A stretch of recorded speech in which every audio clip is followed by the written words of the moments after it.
주식시장이 좋잖아요. 실제로 자금이 빌딩으로 들어오고 있긴 하나요? 오늘만 보더라도 이 코스피 9천 갔다가 다시 8천 내려오고 요런 장이 요 며칠 새 계속이긴 하거든요. 한 1년을 바라본다고 하면 2천부터 해서 9천까지 올라왔잖아요. 그래서 그런지 몰라도 최근 한 몇 개월간은 주식을 버는 게 훨씬 더 낫다고 하시는 분들이 엄청 많았었어요. 뭐 이 주식이든 아니면 뭐 코인이든 많이 올라가고 나면 그 뒤에 후행하는 게 이제 부동산 자산으로 올라가긴 하거든요. 그럼 이제는 좀 부동산을 갈아타야 될 시기가 된 것 같다라고 해서 연락을 되게 많이 주시고, 최근 몇 개월 사이에도 주식으로 번 자금이 들어오는 게 많이 체감상으로 느끼기도 하죠. 자금이 들어온다고 하면 어디로 많이 매입이 되고 있는 추세인가요? 거의 주요 지역이죠. 뭐 압구정이든 한남동이든 성수든 북촌, 서촌, 그다음에 뭐 종로든 그쪽으로 좀 많이 유입이 되는 것 같고요.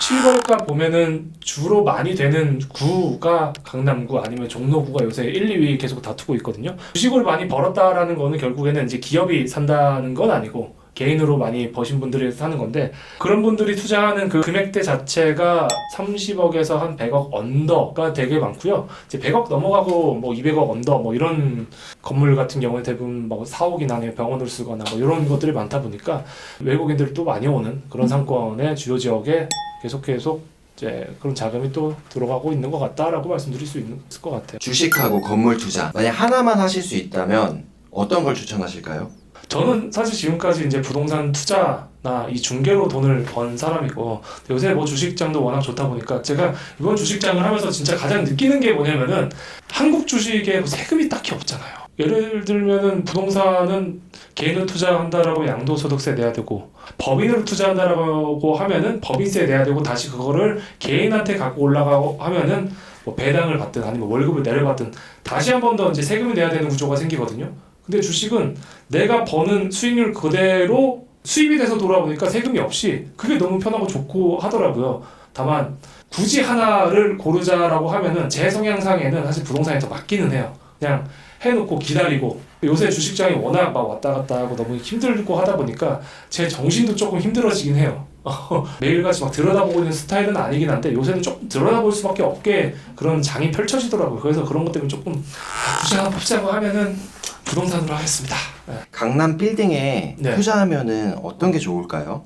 강남 빌딩 건물주라고 하면 저희가 뭐 상상하는 그림들이 많이 있을 텐데, 저희 막 코인 투자 같은 거 하면은 거기서 돈이 나오거나 뭔가 현금 흐름이 나오거나 그런 건 좀 아니잖아요. 강남 건물이 코인과 같고 성수동이든 아니면 명동이든 이런 데에 임대료가 엄청 많이 나오는 상권은 하이닉스나 삼성전자와 같다라고 좀 말씀드리긴 하거든요. 전에는 강남 물건 하면은 무지성 투자하는 경우가 좀 있었는데, 지금은 변별력이 있는 강남 물건들만 살아남고 좋아한다라고 좀 얘기를 드리고 싶어요. 지금 강남 빌딩 가격이 가장 좋은 가격대라고 말하는 분들이 많거든요.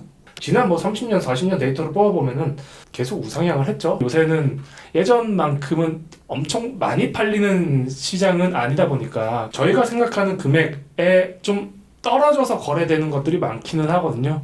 강남에서도 어떤 지역은 잘 팔리고 어떤 지역은 잘 안 팔리는 이유가 무엇이라고 생각하세요? 어떤 건물에 저 자리는 1층은 장사가 진짜 잘 되는 자리다라고 느끼시는 게 다 있으실 거예요. 그쵸? 저 자리는 뭐 편의점인데 엄청 너무 잘 되네?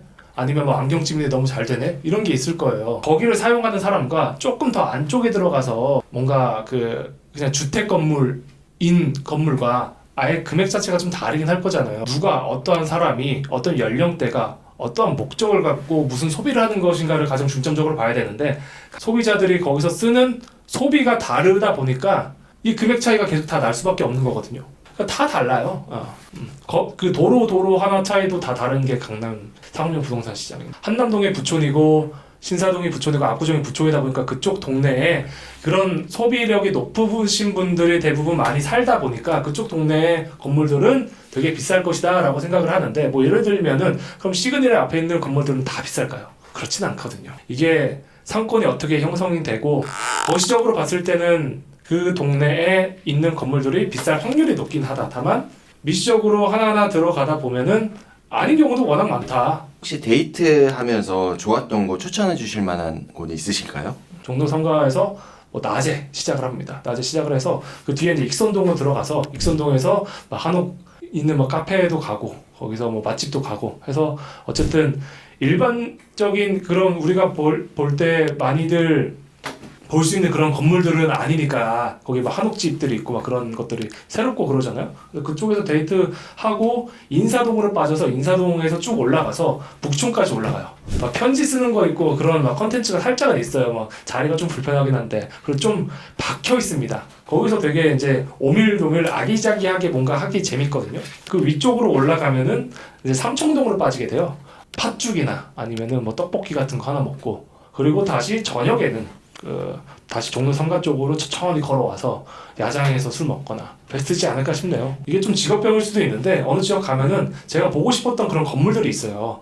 좀 멀어도 걸어서 그 건물은 꼭 보고 와요. 제가 한 4년, 5년 전에 만났던 친구가 건축과 졸업한 친구가 있었어요. 그래서 건물을 보면은 이 건물은 어떻게 만들어졌고 어떤 공법을 쓰고 어떤 식으로 리모델링이 됐으며 타일이나 아니면 이런 것들은 좀 어떻게 하면 더 나을지에 대한 이런 것들을 같이 막 얘기를 많이 했었거든요. 그래서 그 친구랑 데이트하러 다니면서 되게 공부가 많이 됐었어요.